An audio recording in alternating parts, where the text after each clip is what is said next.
다음 내년 4월에 이제 총선을 하는데요. 21대 총선, 지난 2020년에 본의 아니게 그 선대본부 공동선대위원장을 했어요. 나 이거 소개해야 되는지 모르겠는데 제가 이 자리를 들어서 밝힐 거는 저는 한 번도 미래통합당의 당 원서를, 입당 원서를 내본 적이 없는 사람입니다. 저는 평생에 당에 무슨 당이든 간에 저는 원서를 낸 적이 없습니다. 근데 그 당시에 황교안 대표께서 경제 전문가가 진짜 필요하다. 그래서 모셔와라 해가지고 제가 얼떨결에 선대위원장을 했어요. 참패했죠.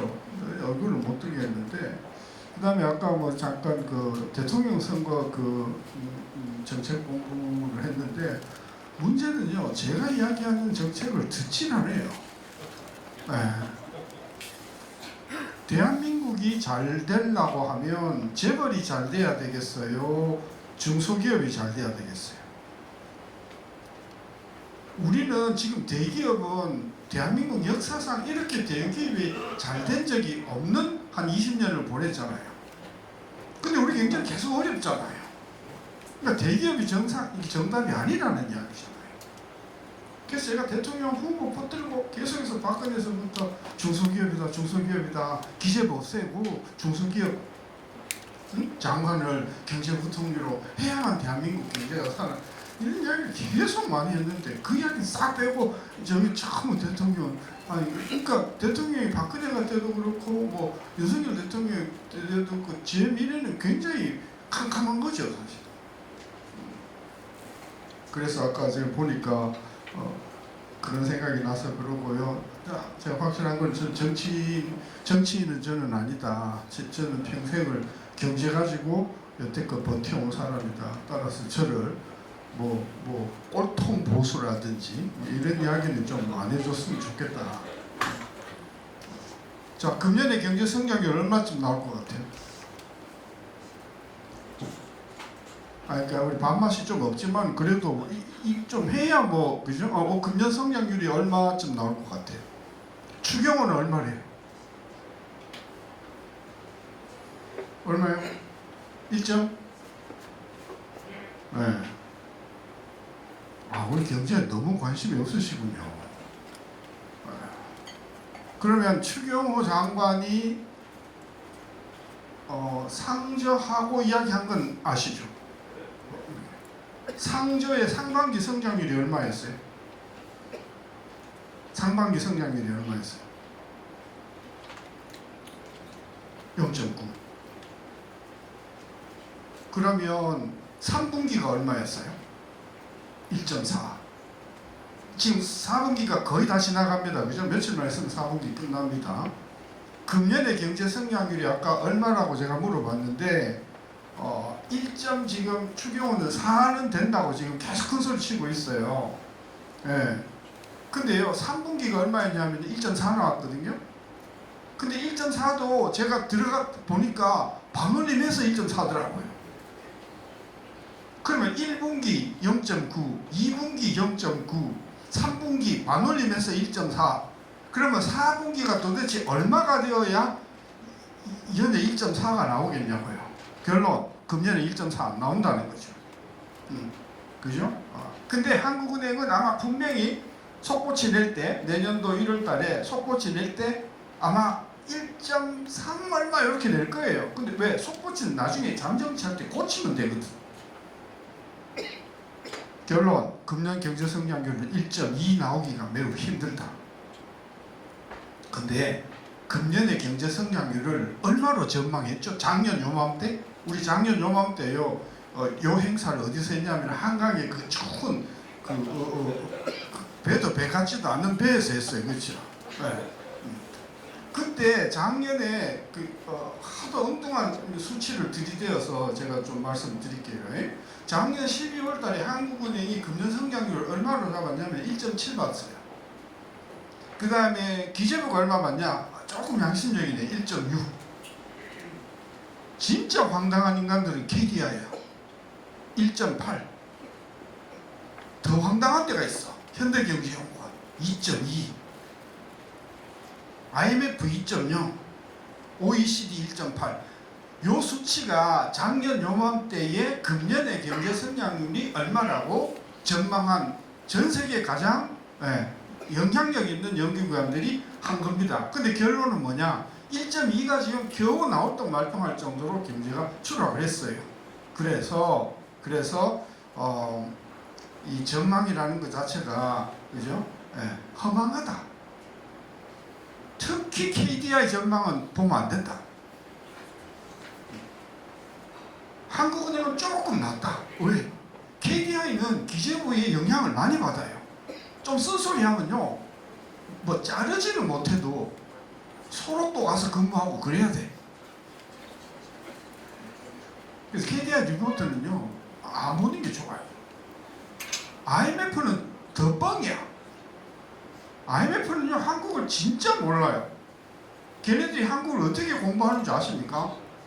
와가지고는요, IB 토마토를 안 오고요, KDI를 가요. KDI 가가지고 KDI 애들이 어떻게 이야기하는지를 들어요. 그거 가지고 리포트를 써요. 이게 덩털이지. 그래서 전망은 근데 상당히 제가 실망한 게, 그래도 민간경제연구소가 좀 낫다고 우리가 알려져 있는데, 이게 작년에 현대는 뻥을 쳐도 엄청 뻥을 쳤어. 2.2라고 봤어. 그러니까 급하게 고쳐가지고 고쳤는데 현대도 좀 문제가 있어. 작년에 제일 정확하게 맞춘 데가요, LG예요. 1.3. 이게 LG 건물이더라고 보니까. 자, 오늘 제가 말씀드리기 시간이 너무 끊겨가지고 그죠? 내년도 경제성장 전망은 제가 마지막에 할게요. 마지막에 하고 몇 가지 질문만 드리고 강의를 마칠게요. 지금 우리가 작년, 금년 인플레 되게 고생을 많이 했어요. 그죠? 인플레 왜 왔어요? 네? 지금 우리가 글로벌 인플레를 경험하고 있는데, 이 인플레가 왜 왔어요? 뭐 때문에 왔어요? 이야기 하셔도 돼요. 다 알고 계시면서. 제가 이 질문을 수십 군데 강의를 가서 물어보면은 거의 95% 분들이 돈이 많이 풀렸다는 거예요. 돈 많이 풀렸어요. 미국으로 따지면 본원 통화가 금융위기 전에 한 6천억, 7천억 달러였거든요. 지금 거의 6조거든요. 그러니까 본원 통화가 2007년 말 대비 한 10배 정도 가까이 늘었어요. 돈 엄청 풀렸어요. 그래서 많은 사람, 우리나라도 그래요. 우리나라도 본원 통화가 지난 한 10몇 년 동안 한 5배 풀리고, 일본은 뭐 말할 것도 없고 돈 많이 풀린 건 사실이에요. 근데 중요한 거는 돈이 언제부터 풀렸다고요? 2007년 금융위기 때였어요. 근데 인플레가 문제가 된 건 언제부터죠? 언제부터 우리가 인플레 갖고 막 떠들었나요? 응? 아니, 제롬 파월이 인플레 숫자가 막 6%, 7% 올라가는데도 이거는 트랜지토리하다 그러면서 인플레 아니라고 주장하던 게 그게 언제예요? 그죠? 21년입니다. 그러니까 21년까지 인플레 숫자가 계속 올라가는데도 연준에서는 이거 일시적인 거야. 그래서 걔네들이 본격적으로 금리를 올리기 시작한 것은 22년 3월이에요. 무슨 이야기냐 하면, 돈이 풀린 것은 2007년 8년인데 그죠? 2019년도 코로나가 터질 때까지는 전 세계 인플레의 인자도 찾아보기 힘들 만큼 인플레가 가라앉아 있었다고. 그 수수께끼는요, 경제를 조금 아는 경제학자들의 지난한 숙제였어요. 왜? 돈이 5배, 6배 풀렸는데 왜 인플레가 없지? 그래서 심지어 문재인 정부 때 김상조 같은 사람들은 돈 풀어봐라, 인플레 안 생기지 않냐, 돈 갖다 풀어라, 이런 이야기까지 하고 그랬었어요. 지금 코로나 이전까지 돈이 5배 풀렸는데 인플레는 하나도 안 일어났던 이유가 뭐죠?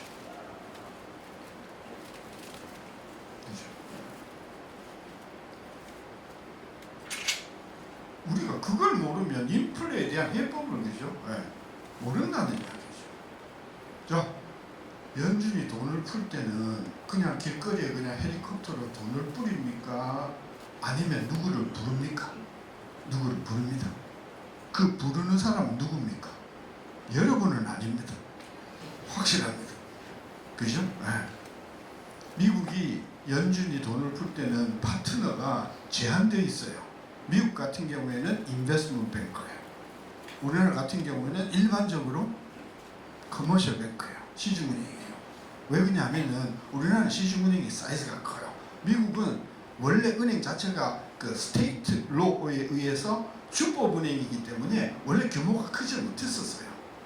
그렇기 때문에 전형적으로 미국 은행은 커머셜 뱅크는 1980년대 중반에 금융기획이 일어나기 전까지는 굉장히 스몰한 로컬 뱅크에 불과했었단 말이에요. 따라서 연준이 돈을 풀 때는 인베스트먼트 뱅크, 고먼삭스라든지 뭐 JP 모건 이런 애들을 불러요.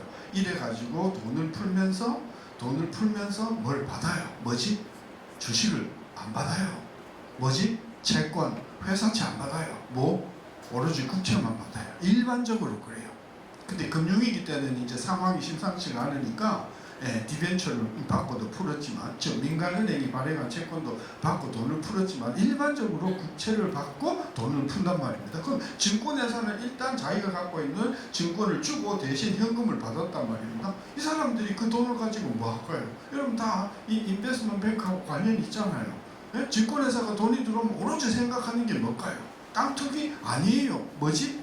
증권에 투자해서 돈을 버는 거잖아요. 결론, 금융위기 이후에 돈이 5배 풀렸는데 코로나 나기 전까지 5배 풀린 돈이 전부 인베스트먼트 뱅크 손에 들어가면서 그 인베스트먼트 뱅크들이 주로 뭘 했냐 하면은 주식 투자를 운영했단 말이에요. 그죠? 결과는 뭘까요? 결과는 돈이 5배 풀렸는데 물가가 올라간 게 아니고 뭐가 올라갔죠? 주가만 올라간 거죠. 이거 올릴 수 있나요? 제가 자료. 네. 이거요? 오케이.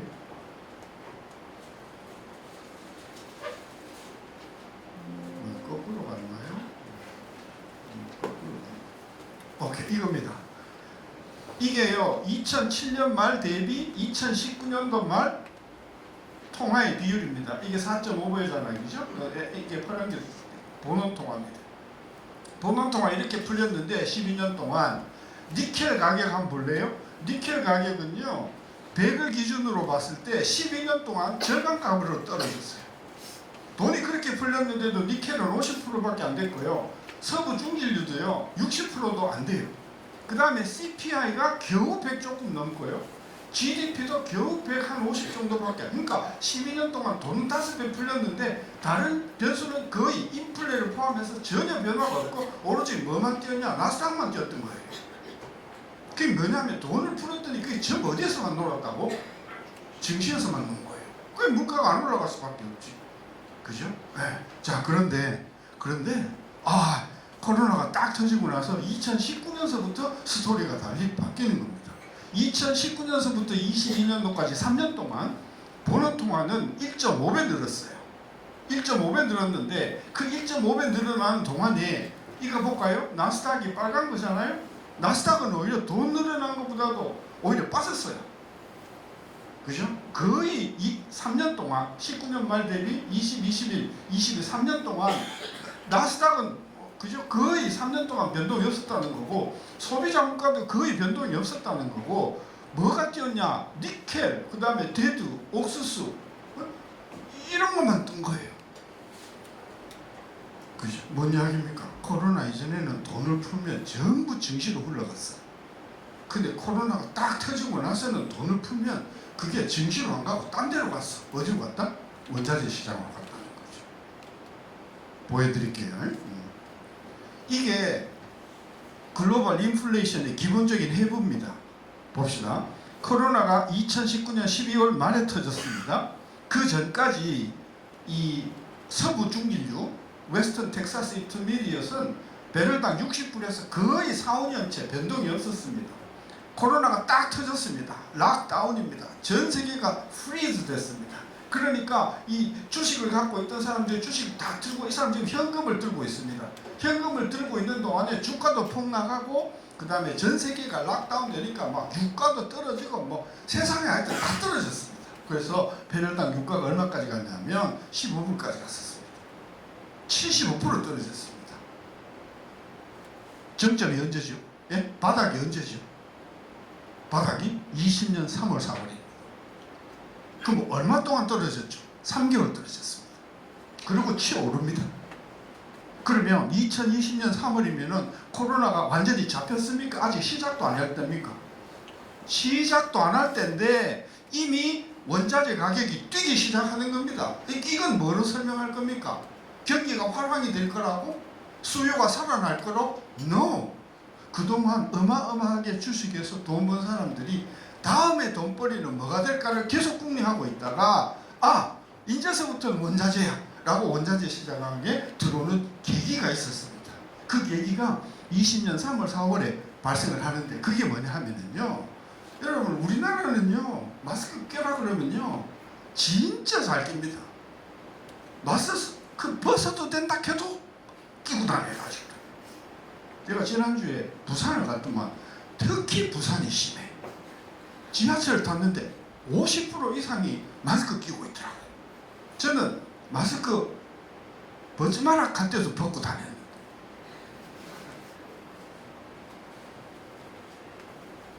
우리나라는 마스크 껴 하면 잘 끼는데요. 여러분 혹시 그런 락다운 바로 직후에 유럽에서 당신이 뭔데 나보고 가게를 문을 닫으라고 해, 당신이 뭔데 나보고 마스크를 껴라 해, 죽으면 내가 죽지 네가 죽냐고 그 데모했던 사건들 기억나십니까? 야, 그걸 보고 이 돈을 쥐고 앉아갖고 뭐를 투자할까 하는 사람이 거기 오면 갑자기 전기불이 확 들어온 겁니다. 저 락다운이 오래 간다 안 간다? 예? 곳곳에서 마스크에 대한 반란이 일어나면 저 오래 못 갈 거다. 그죠? 그 다음에 조만간 백신이 개발될 거예요. 그러면 백신 개발되고 곳곳에서 락다운에 대한 거부 반응이 일어나면 락다운 효과가 소멸될 것이고, 그러면 수요가 늘어날 것 아니냐, 이래가지고 막 올라갑니다. 그래서 웨스턴 텍사스 중진류의 가격이 60% 회복하는 시점이 20년 10월입니다. 20년 10월이면 코로나 끝났습니까? 안 끝났습니까? 아직 시작도 안 됐습니다. 백신도 개발 안 됐는데 이미 유가는 60불까지 올라옵니다. 그럼 그대로 옆으로 가야 될 것 아닙니까? 그죠? 그럼 더 올라갑니다. 어디까지 올라가냐고? 배럴당 120불까지 갑니다. 이 빨간 선은 그러면 뭐로 설명할 겁니까? 네? 이 빨간 거는 60불에서 120불까지 더블로 올라간 거는 뭐로 설명할 겁니까? 성장률이 높아졌어요? 아니잖아요. 뭐지? 그동안 몰렸던 돈들이 전부 쥐고 앉아가지고 뭐 투자할까 뭐 투자가 하고 고민하다가 이제는 원자재야. 봐봐, 15불 하던 놈이 60불에서 막 올라오니까 타자 전부 그냥 이게 과잉 유동성 투기가 이때 쏠린 겁니다. 그게 언제냐면 21년 1월서부터 22년 3월까지 14개월 동안 이게 원유만 그런 게 아니고요. 뭐 니켈, 뭐 원자재 다 가격이 폭등합니다. 이게 전형적인 과잉 유동성의 쏠림 현상 때문에 생기는 원자재 시장의 폭등입니다. 자, 꺾입니다. 꺾이는 시점이 언제입니까? 예? 원자재 가격이 거의 동시에 꺾이기 시작하는 시점이 22년 3월입니다.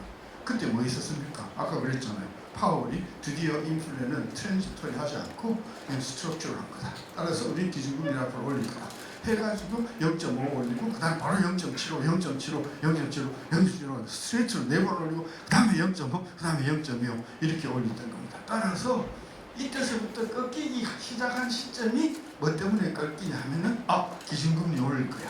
아니야, 장난 아니야. 정말 엄청나게 올릴 거야. 그러면 그죠? 세계 경제 쪼그라들고, 그죠? 그리고 원자재 시장에서 내가 리스크를 부담하고 이거 투자하는 것보다는 5% 확정금리로 채권에 투자하는 게 훨씬 확실하겠다. 스위프트가 일어나면서 빠지기 시작하는 겁니다. 이 패턴이요, 모든 원자재가 다 공통적으로 적용되는 패턴입니다. 저점이 있고요. 그 저점은 코로나 발발한 지 보통 4개월이고요. 그 다음에 꼭지점은요, 대부분 보면 22년 3월이고요.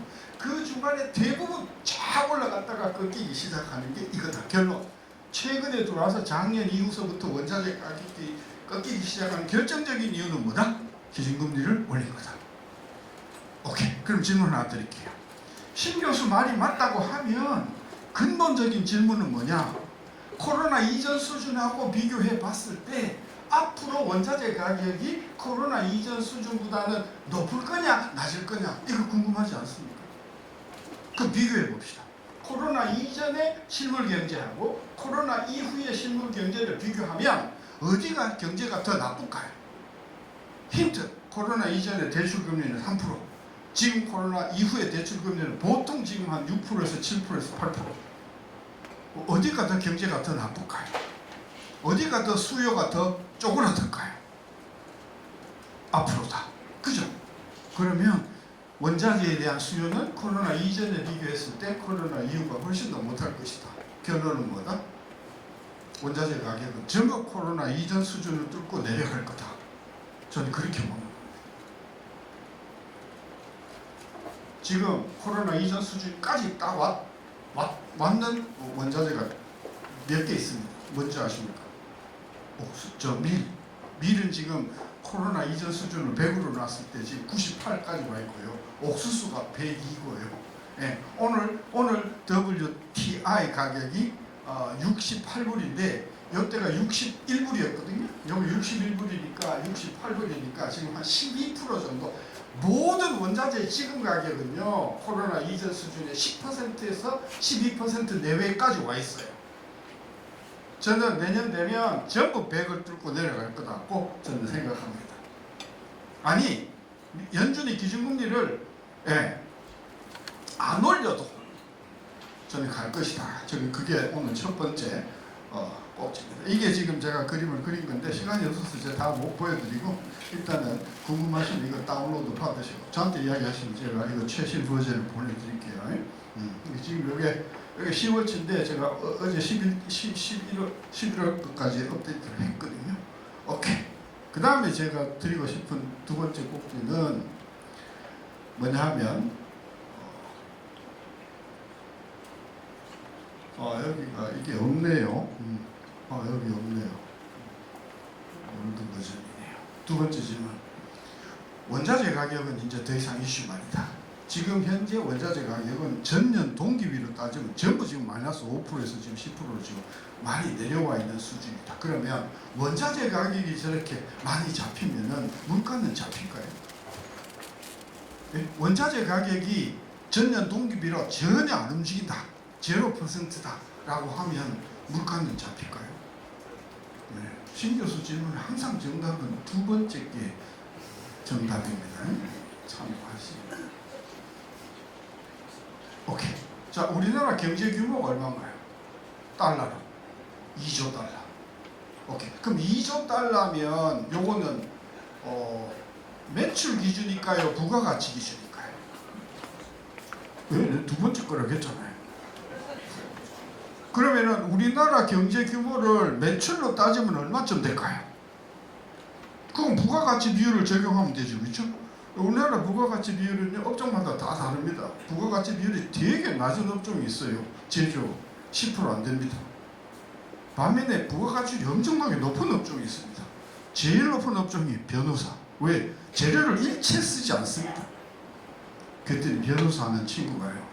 야, 신 교수, 우리도 재료가가 엄청나게 들어간다 이렇게. 그냥 뭔 재료 쓰노 이것도 막 우리 막 저업 대비 어마어마하게 들어간다 이까더라고. 참고로 우리나라의 평균 부가가치 비율은 20%입니다.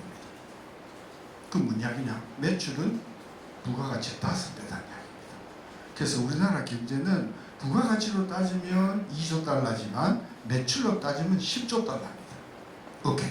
자, 우리나라 수입이 얼마입니까? 1년에 수입이 약 6천억 달러입니다. 그러면 수입은 전체 매출에서 몇 프로입니까? 6%입니다. 근데 그 6%는 다 원자재입니까? 다 원자재는 아닙니까? 다 원자재는 아니잖아요. 그죠? 샤넬백이 무슨 원자재냐? 그잖아요. 몰라. 누구한테 뭐 그치 뇌물로 주려고 하면 원자재일 수도 있겠지만 말이에요. 참고로 6천억 달러 수입 중에서 원자재라고 할 만한 것은 2천억 달러 정도 됩니다. 원유 이런 걸 포함해서. 그러면 몇 프로입니까? 10조 달러에서 2천억이 몇 프로입니까? 2%입니다. 오케이. 우리나라의 전체 매출에서 수입이 차지하는 포션은 2%입니다. 그러면 요 2%인 원자재 가격이 10% 가격이 오르면 우리나라 물가는 얼마만큼 올라갑니까? 10% 곱하기 2%. 그죠? 이거 계산하라 했더니 우리 숙대 학생이 20%라고 그러더라고. 그래서 너는 죄송한데 넌 퇴학이다. 넌 분명히 뒤로 들어온 게 분명하다. 10% 곱하기 2%는요 0.2%잖아요. 꼭 외워두십시오. 네, 그래서 이게 인터넷 방송 망할 때마다 내가 화가 나는 게 그래. 원유 가격이 올라가고 물가가 불안해진다고. 1년에 우리가 수입하는 원유가 1,000억 달러가 안 되는데 그 1,000억 달러가 안 되는 원유 가격이 설사 10% 올랐다고 하더라도 우리나라 물가에 미친 영향은 0.1%포인트밖에 안 돼요.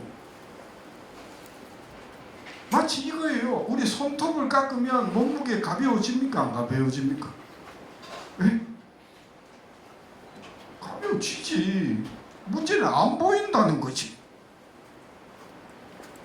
그래서 제가요 하도 우리 경제평론하는, 특히 인터넷이나 방송에 나와서 경제평론을 하는 인간들이 저를 포함해서 사실이 아닌 거를 너무 하는 게 많다. 그래서 제가 다음 주에 협회를 만들 겁니다. 팩트만 이야기하자. 자, 아까 돌아갑니다. 우리 원자재가 전체 우리 매출에서 차지하는 포션은 2%다. 따라서 원자재 가격이 10% 아래로 올라가든 내려가든 우리나라 물가에 미치는 영향은 크지 않다 이 말입니다. 따라서 원자재 가격이 잡힌다고 물가가 잡힌다고 생각하면 큰 오산이다. 오늘 미국의 CPI 발표했지 않습니까? 그죠? 3.1이라며 많이 잡혔다며. 근원 물가는 지금 4%야. 원자재 가격이 많이 잡혔는데도 지금 원자재를 뺀 물가는 지금 4%라 이 말이요. 그러면 질문이 있잖아요. 원자재 말고 물가를 결정하는 가장 큰 변수가 뭐예요? 다 아시죠? 그죠? 아까 우리나라 매출이 얼마나 됐습니까? 10조. 재료가 얼마입니까? 8조. 부가가치가 얼마입니까? 2조. 요 부가가치 2조의 절반이 인건비입니다. 1조 달러입니다. 우리나라 국민이 1년에 받아가는 인건비가 1조 달러쯤 됩니다. 그러면 전체 매출에서 10%라는 이야기예요. 그죠? 오케이. 그러면 인건비가 10% 올라가면 물가 몇 프로 올라갑니까? 전체에서 10%인 인건비가 10% 올라가면 물가는 몇 프로 올라가냐? 이거 응용해갖고 계산하라 했더니 우리 아주 똑똑한 숙대 학생 하나가 교수님 10% 곱하기 10은 100이 아니고 1입니다. 이 카드라고. 너는 과학이다. 이건 그렇게 하면 안 돼. 그래서 경제하기 어려운 거예요. 아까 원자재는 외국에서 수입해서 들어오는 거는 10% 가격이 올라가면 10% 곱하기 수입의 원자재 비중 2% 해갖고 계산하면 맞는데 인건비는 그게 아니란 말이야. 그래서 경제학을 어렵다. 우리 한국 유학 가는 애들이요 제일 어려운 게요 경제도 미시는 엄청나게 잘해. 계산만 하면 되거든. 근데 약간 응용해갖고 그것이 그러면 이게 머리가 안 돌아가는 거예요. 힌트. 재료가 80%인데 재료 안에 인건비 있어 없어? 재료 안에 인건비 있어 없어? 재료 안에 인건비 있어 없어? 그러면 인건비가 일괄적으로 10% 올라갔다고 하면 우리 회사 인건비만 올라가는 게 아니고 재료값의 인건비 올라가서 재료값이 올라가고 재료의 재료값이 올라가고 이거 다 더하면 무슨 이야기가 되냐 하면요 100원짜리 물건 안에 절반이 인건비예요. 그리고 절반이 인건비가 아닌 부가가치 뭐죠? 세금과 금융비용입니다. 놀라지 마십시오. 우리가요 대한민국이 5천만 명이 1년에 받아가는 인건비하고요 1년에 우리가 세금 배당금 내는 것 플러스 세금 내는 것 다 합친 금액이 똑같습니다. 무슨 이야기나 100원짜리 물건 안에 인건비가 50%라는 이야기입니다. 그러면 인건비가 10% 올라가면 물가는 몇 프로 올라간다고요? 5% 올라갑니다. 여러분 미국 통계 한번 가서 보십시오. 미국이 지난 11년 동안 소비자 물가가 2%입니다. 2% 증가했거든요. 평균치입니다. 네. 근데요, 미국의 10년 동안 임금 상승률이 4%입니다. 4% 곱하기 0.5, 딱 2% 나오잖아요. 그죠? 결론, 앞으로 전 세계 물가 상승률을 결정하는 요인은 뭐다? 인건비 상승일 거다. 이해가 되신가요? 오케이. 따라서 인건비를 잡냐 못 잡냐에 의해서 물가가 결정이 될 것이다. 뭐 어제 뭐 3.2% 올라갔다고 막 난리도 치고 막 주가가 그저 팍 미국에 후반장에 올라갔더라고요. 지금 좀 고민 엄청나게 하고, 야 이거 너무 과잉 반응한 거 아니야? 아까 얘기했죠. 근원물가는 지금 4%가 넘습니다. 왜 근원물가는 그죠? 네. 원자재 가격을 뺀 거잖아요. 그래서 결론은 뭐냐면 인플레 쉽게 안 잡힐 거다. 그러면 마지막으로 인건비 잡기 위해서 지금 미국이 기준금리를 올리다가 지금 스톱해 있습니다. 그렇죠? 그러면 금리가 올라가갖고 물가가 잡히는 기본적인 메커니즘이 뭡니까? 예? 메커니즘이 뭡니까?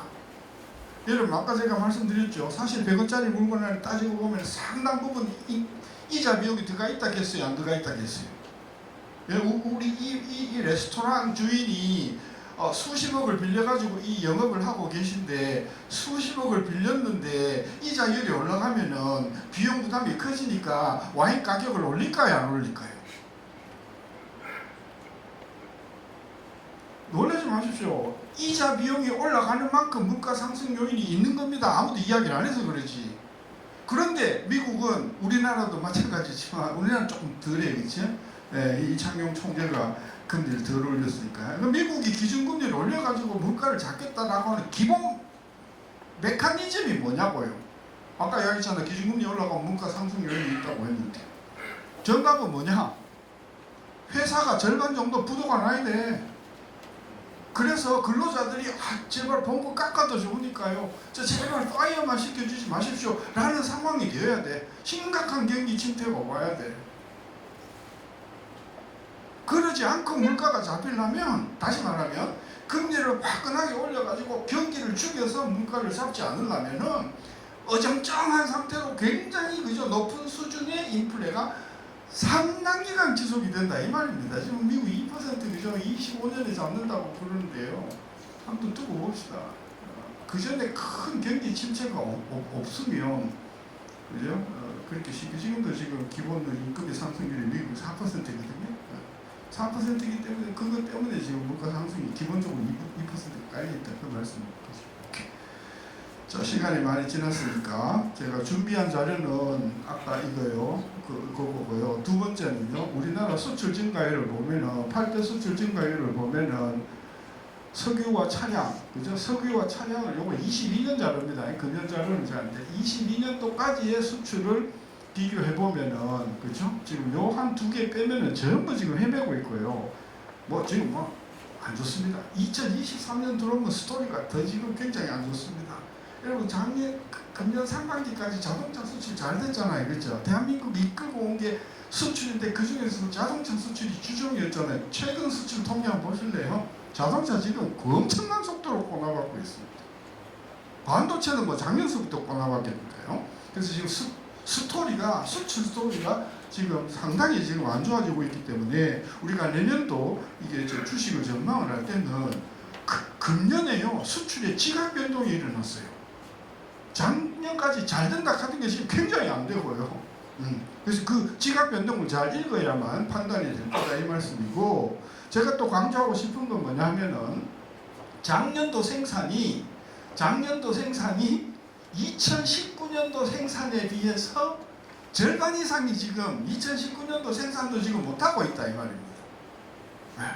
그래서 지금 우리나라 생산이 서비스든 제조업이든 완전히 지금 기반이 망가져 있다 이 말씀이고, 그 다음에 요거는 뭐냐면은 2019년도 2분기를 100으로 놓고 최근 2023년도 2분기의 생산지수 GDP 지수를 제가 비교한 건데, 전자컴퓨터 운송장비가 그나마 2분기까지는 괜찮았는데 나머지는 뭐 그냥 쭈루루루루루루 다 그냥 지금 마이너스를 굉장히 헤매는데 기준이 언제라겠어요? 2019년도 2분기를 100으로 놓고도 지금 100도 안 되는 게 지금 상당히 많다 이 말입니다. 따라서 우리가 내년도에 주식 투자를 할 때는 뭐를 조심해야 되냐면 이게 지뢰밭인가 아닌가 하는 거를 잘 파악하시기 바랍니다. 여기서 지뢰밭이라고 하는 건 뭐냐면 어마어마한 폭탄이 숨겨져 있는데 그걸 모르고 그렇죠? 밟았다가 터지는 것을 의미하잖아요. 지금 이 업종이 지금 특히 섬유, 금속, 가공, 섬유, 1차 금속, 1차 금속 안에 철강 들어가 있지 않습니까? 그래서 저는 포스코 내년에 진짜 저는 어려울 거라고 생각하는데 전기 장비, 화학 제품이 지금 다 별로 상황이 지금 안 좋다 이 말씀 드리는 거고 서비스업은 좀 나아요. 서비스업은 조금 낫긴 나은데 이것도 2019년도에 대비해 갖고 지금 뭡니까 지금 현재 서비스 생산이 괜찮은데 플러스 쪽에 있는데 플러스 쪽에 있는 것도 보면 기껏해야 10% 정도 플러스거든요. 제일 나은 게 금융, 그 다음에 의료보건 그리고 행정국방인데 이게 우리 윤석열 정부 들어가지고 재정을 건전화한다 해가지고 재정 지출을 막 줄이니까 이것도 지금 최근 자료를 통하면 10% 아래로 다 전부 이제 막대가 전부 왼쪽으로 이동하는 이런 상황이 있다. 그래서 서비스 제조업 모두 지금 상황이 굉장히 안 좋은 상황으로 간다 그 말씀을 드리고 자 마지막으로 내년도 경제 성장 전망을 아시다시피 우리 경제 성장은 민간 소비, 설비 투자, 건설 투자, 수출 수입 그리고 정부 이 역할을 이제 가중치를 둬가지고 계산하고 있습니다. 그래서 이거 내년도 성장률입니다. 금년 성장률 말고 한국은행은 요 최근에 23년 자료를 제가 갖고 오긴 왔는데 23년도 자료를 제가 여기는 안 넣었는데 23년도 최근 자료 11월달 자료를 보면은 내년도 자료 조금 바뀌었는데 어쨌든 민간 소비를 한국은행은 2.4 정도 보고 있고요. 기재부는 2.2 정도 보고 있고 산업연구원은 1.9 그 다음에 KDI는 2.4 보고 있는데 저는 내년도 2%안 나올 것 같습니다. 지금 금년 들어가지고 하반기에 일어난 가장 주목할 만한 사건이 뭐냐 하면 민간 소비가 지금 무서운 속도로 줄고 있습니다. 그리고 민간 소비가 금년에 줄 거라는 것을 이미 알만큼 다 알고 있었습니다. 왜? 작년에 주가 많이 빠졌습니까? 안 빠졌습니까? 작년에 시가총액으로 약 한 계산에 따라서 한 400조 이상 쪼그라들었어요. 그 다음에 작년에 주택 가격 많이 빠졌습니까? 안 빠졌습니까? 그래서 제가 계산해 보니까 작년에 주택 가격 빠진 게 한 600조, 주가 빠진 게 한 300에서 400조, 이자 비용 늘어나는 게 약 한 50조 다 돼보니까 1년 동안 우리 국민들이 약 1000조 정도가 쪼그라든 거예요. 소비를 할 수가 없잖아요. 그래서 앞으로 키워드는요 내년도에는 민간 소비가 쪼그라드는 게 아주 가장 한국 경제의 발목을 잡을 거다 그 말씀이잖아요. 저는 그래서 사실은 이게 2.8도 안 나올 것 같은데 덕담 좀 하자 해가지고 참고로요 3분기 민간 소비 증가율이 마이너스 0.1인가 그렇습니다. 2분기 성장률이 1.0입니다. 지금 우리 민간 소비가 뭐 물어볼 것도 없이 나가시기 전에 우리 이 레스토랑 사장님한테 금년 장사 어쩌냐 한번 물어보시면 답을 상반기 괜찮다가 하반기 들어가고 굉장히 안 좋다 이 말씀 하실 거라고 봅니다. 그 다음에 설비 투자 사실 설비 투자는 이거보다 훨씬 더 비관적인데요. 왜냐하면 금년 내내 마이너스였거든요. 근데 이 양반들이 좀 봉급받고 할 일 없으니까 좀 덕담이나 하자 해가지고 한국은행 3.7, 기재부는 2.5, KDI는 2.2 저는 내년도 설비 투자 죽을 쓸 것 같습니다. 1.0 저는 그래 봅니다. 그 다음에 건설 투자는 지금 몇 년째 지금 죽을 쓰고 있지 않습니까? 그렇죠? 건설 투자는 그래도 내년에는 조금 나아진다고 보고요. 수출 한 3%, 통관 기준으로 한 8% 지금 보고 있는데 GDP 기준으로 그죠? GDP 기준으로 한 2%, 3%. 그다음에 수입이 GDP 기준으로 1.0. 정부의 역할은 없다고 보고 계산하니까 저는 1.75 정도. 저는 내년 성장률 1.758. 내년 2 안 나올 거다 이 말인데 지금 많은 기관들이 다 내년도에 2.3, 2.2, 2.1 정도 전망을 하고 있는데 저는 내년에 2%, 내년에는 몇몇 개 자금을 빼면 전망적으로 수출도 그렇고 에서도 그렇고 별로 비전이 안 보이는 그런 한 해가 될 것 같다. 네, 말씀을 드리고, 작년 우리가 저 배에서 전망을 할 때 그때 우리나라 연극기관들 다 금년에 막 그지 1.7막 뭐 IMF는 2.0 막 이럴 때 저는 1% 나오면 잘 나올 거다 그렇게 이야기를 했는데 상반기 0.9 나왔거든. 하반기는 기저효과 때문에 조금 더 올라가긴 했는데 어쨌든 정리하면 내년도 경제는 올해보다 더 안 좋을 거다. 그 말씀 드리고, 특히 우리가 주식 투자를 하면 굉장히 지배를 안 받는 그죠? 깜짝 놀랄 만한 함정이 안 빠지는 그런 노력을 해야 된다 말씀 드리고, 시간이 많이 지났는데 일단 나중에 질문을 받기로 하고 말씀 마치도록 하겠습니다. 감사합니다.